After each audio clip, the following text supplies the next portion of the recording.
Hey everyone, Evgoer sent me their portable 40 amp Tesla or NACS EV charger to test out, so we're going to be using it with an adapter on my Kia EV6, and we'll see how it does. First we'll go ahead and get it out of the packaging. You can see it comes in a carrying case, which is nice. And while I take it out, the company Evgoer is the one behind the Shell portable EV charger that is really popular. I liked it a lot, so I'm expecting good things here. Again, this is their NACS EV charger, and if you want to get a portable EV charger for the future, it could be a solid option since basically all manufacturers in the US are moving to NACS. You can see it's packaged well here, and comes with the manual and hardware for the mount.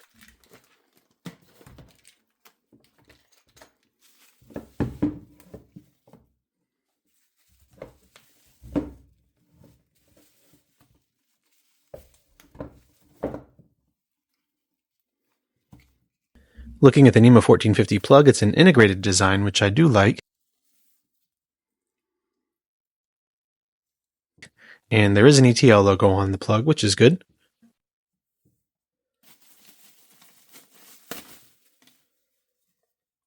Then we have the controller here, which has a display and allows you to adjust the amperage and a time delay. Back here you can see the mount for the controller. It's a basic one, but it should work fine. And it looks good. Next up, we'll take a look at the connector.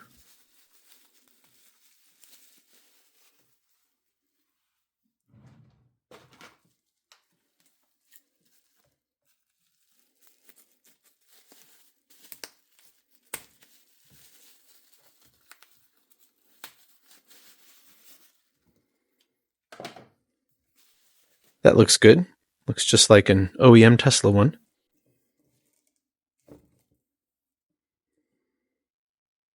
All the pins look good, and it should work fine. The cable here isn't the thickest, especially for a 40 amp charger. We'll go ahead and measure that in a second.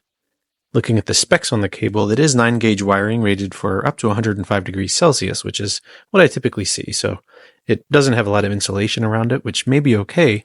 We'll check the temperatures when we test it. That does mean it will likely be more pliable in cold temperatures though, which is a plus. Measuring the cable, it's about 17 millimeters in diameter going to the connector.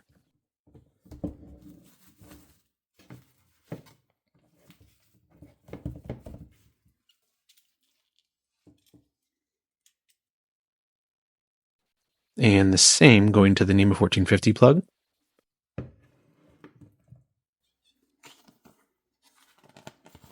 Now taking a quick look at the manual, you can see the various parts and the display information. And on the operating instructions here, it says you need at least a 44 amp breaker, but that's incorrect. To charge at 40 amps, you need at least a 50 amp circuit since you never want to go above 80% continuous load, so keep that in mind. But yeah, they've got a lot of information here. And here are the specs. It can be used with a 120 volt adapter, which is convenient.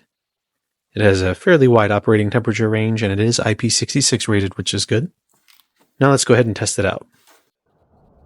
Alright, it is plugged in, and the NEMA 1450 plug fits nicely as I would expect. Looking at the controller here, you can see a lot of charging information. To adjust the amperage, we'll hold down the button here, and we can adjust it up and down. Then for the time delay, it's the same thing. We'll go ahead and hold it down, and you can adjust that too. I want no delay, of course.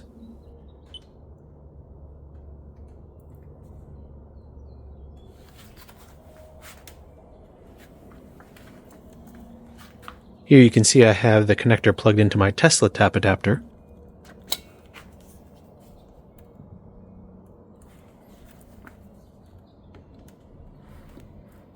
It fits perfectly and locks in good as it should, just like a regular Tesla charger. Now let's go ahead and plug it in.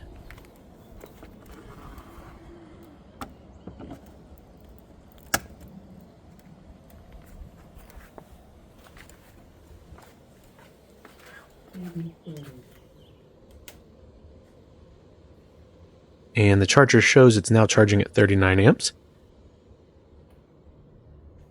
I'll go ahead and measure some temperatures here to get a baseline, and then we'll check it later after about an hour or so, and we'll see how it's doing.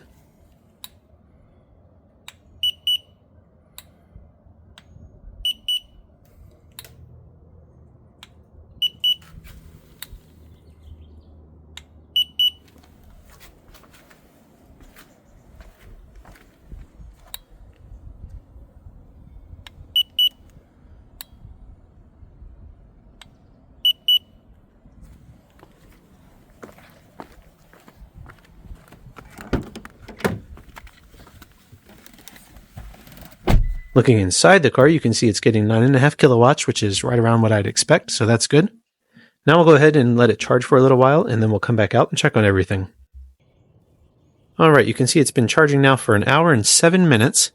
Still going strong at 39 amps, which is good. I'll go ahead and check the temperatures again.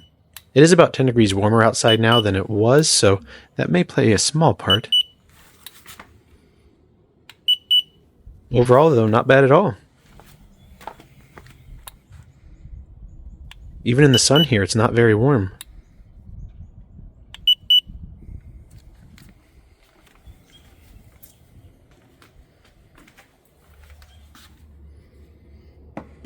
Looking at the charger, it shows 37 degrees Celsius, which is less than 100 degrees, so that's good on a 70-degree day. Checking the gauges, the car is still getting about 9.4 kilowatts, which is good.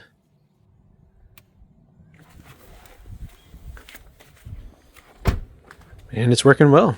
Overall, no issues at all. For pricing, it is pretty competitive. It's $249 on Amazon after the $30 coupon that's currently available, which isn't bad for a 40-amp portable EV charger.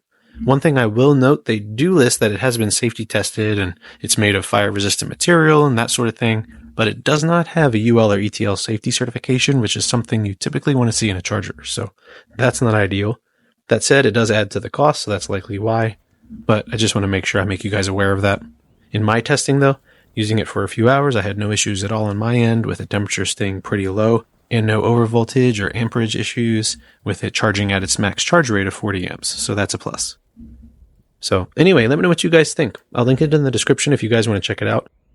If you like the video, be sure to hit that like button and subscribe for more content. Thank you guys for watching, and I will see you in the next one.